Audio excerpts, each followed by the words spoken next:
वो लोग हैं जो इनके द्वारा ही लगाए गए थे, थोपे गए थे उस वक्त भी ये लोग परमानेंट कर सकते थे, पर इतने सालों तक उनको खज्जल करने वाली यही पीडीपी, एनसी, कांग्रेस पार्टियां हैं।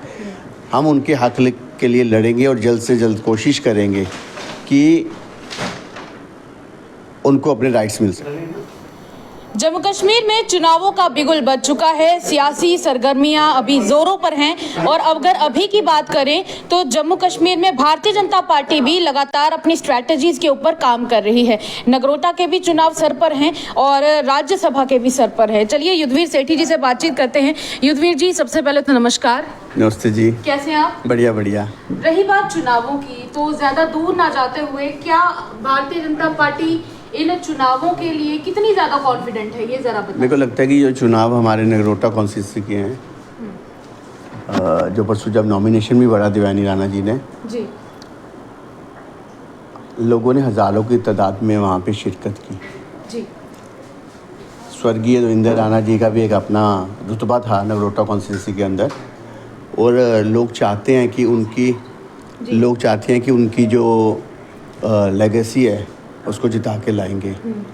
पीछे जब बाढ़ वगैरह आई उसके अंदर भी देवयानी राणा जी हर जगह पहुँचे और भारतीय जनता पार्टी के सभी कार्यकर्ताओं का, नेताओं का उनको आशीर्वाद है लोगों का, और भारतीय जनता पार्टी के कार्यकर्ता मिलकर मेरे को लगता है कि हज़ारों के वोटों से उनको जिताएंगे।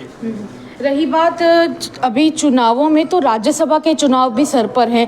24 तारीख को चुनाव है और आपने भी अब जाना ही होगा इनके लिए, वोटिंग के लिए। तो भारतीय जनता पार्टी अपनी तरफ से अपने दावेदारों को उतार चुकी, कैंडिडेट्स को उतार चुकी है।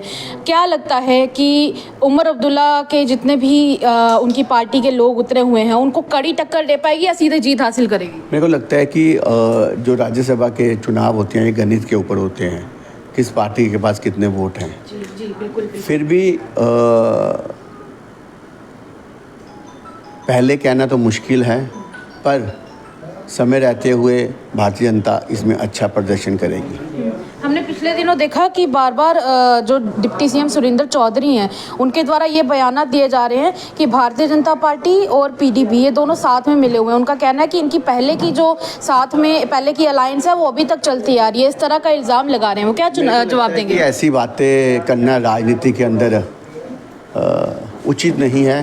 किसी समय उमर अब्दुल्ला जी भी एनडीए के भाग थे, मिनिस्टर थे, तो इसका मतलब एनसी का भी गठजोड़ भाजपा के साथ है। समय के साथ राजनीति के अंदर दोस्त बनते भी हैं, दोस्त बिगड़ते भी हैं, मित्र बनते भी हैं, मित्र बिगड़ते भी हैं। इसलिए चुनाव के अंदर जो पीछे हम लोग तो ये कह ही सकते हैं कि उमर अब्दुल्ला जी द्वारा जो वादे किए गए थे मैनिफेस्टो लेकर, एक भी वादा अभी तक पूरा नहीं किया उन्होंने। अब उनके जो एमएलएज हैं वो कहाँ तक वोटिंग करते हैं ये तो हम कह नहीं सकते, पर मेरे को लगता है कि भारतीय जनता पार्टी अच्छा प्रदर्शन करेगी। 24 तारीख से ठीक एक दिन पहले सत्र लगने वाला है, या फिर यूँ कहें कि विधानसभा का सेशन चलेगा और शुरुआत होने वाली है। लोगों की खासकर उम्मीद है कि भारतीय जनता पार्टी के जितने भी एमएलएज हैं वो ज़रूर बात करें डेली वेजरों की। तो क्या डेली वेजरों के बारे में इस बार फिर से बात होगी? क्योंकि पिछली बार अभी जब जम्मू में सत्र लगा था तब उस दौरान भी डेली वेजर्स का इशू बहुत ज़्यादा चला था उस दौरान, और आप लोगों ने कोशिश भी की थी। क्या इस बार भी आप लोग कोशिश करेंगे?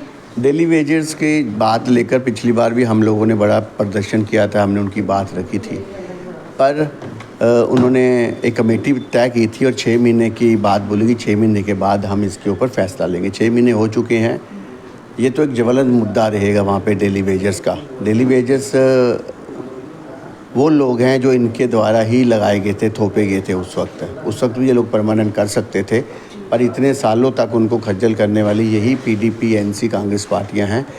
हम उनके हक के लिए लड़ेंगे और जल्द से जल्द कोशिश करेंगे कि उनको अपने राइट्स मिल सकें। सर, स्टूडेंट्स को लेके एक आखिरी सवाल रहेगा मेरा। आपको याद होगा कि जब सत्र चल रहा था जम्मू में, तब उस दौरान नायब तहसीलदार के एग्ज़ाम्स को लेकर, उसके रिक्रूटमेंट्स को लेकर काफ़ी मुद्दा बना हुआ था। अब बात यह है कि भले ही कैट की तरफ से उस टाइम पे कह दिया गया कि जब तक अगला डिसीजन नहीं आता इसको होल्ड पर रखेंगे, पर बात यह है कि 6 महीने से ज़्यादा, वही बात आ गई कि 6 महीने से ज़्यादा होने वाले हैं और अभी तक कोई नई एडवर्टीजमेंट नहीं आई है, कुछ नहीं आई है। बात आती है युवाओं की, युवा अभी भी नौकरियों की तलाश में, क्या उसके बारे में कोई बातचीत करेंगे आप लोग? 100% करेंगे। एनसी और कांग्रेस की मंशा ही गलत है जम्मू के लोगों को लेकर। नायब तहसीलदार के जब नोटिफिकेशन निकला था तो सिर्फ उर्दू की बात रखी गई, पर बाद में जम्मू के लोगों ने यहाँ प्रदर्शन भी किए, सब कुछ किया कि हर एक लैंग्वेज में होना चाहिए। कोर्ट के माध्यम से इसको थोड़ा रोका गया, पर उन्होंने कहा था कि नोटिफिकेशन जल्द से जल्द निकालेंगे उमर अब्दुल्ला जी की सरकार ने, पर वो नोटिफिकेशन आज तक नहीं निकला। क्यों? क्योंकि जम्मू के भी इसमें बच्चे अब भाग लेंगे। इसी कारण तो हम लोग कहते हैं कि ये जो 70 सालों से इन पार्टियों ने जम्मू के साथ जो भेदभाव किया है, ये आगे भी करना चाहते हैं। इसलिए ये चाहते हैं कि स्टेट बने और हम दोबारा लोगों का किस प्रकार से खून निचोड़ें। तो अब आपका क्या इस ऐसे में एक मैसेज रहेगा जम्मू के लोगों के लिए, क्योंकि आप जो 28 एमएलए हैं, आप सब के सब जम्मू खित्ते को रिप्रेजेंट करते हैं, उनके लिए क्या आपका मैसेज? जम्मू की आवाज़ हम लोग बने हैं, लोगों ने विश्वास के साथ हमें जिताया है। हम हर मुद्दे के ऊपर कहीं भी जम्मू के साथ भेदभाव ना हो, इसकी हम पूरी बात रखेंगे, क्योंकि जम्मू के लोग जानते हैं कि जिन लोगों को उन्होंने जिता के भेजा वो लड़ने वाले हैं, मरने वाले हैं।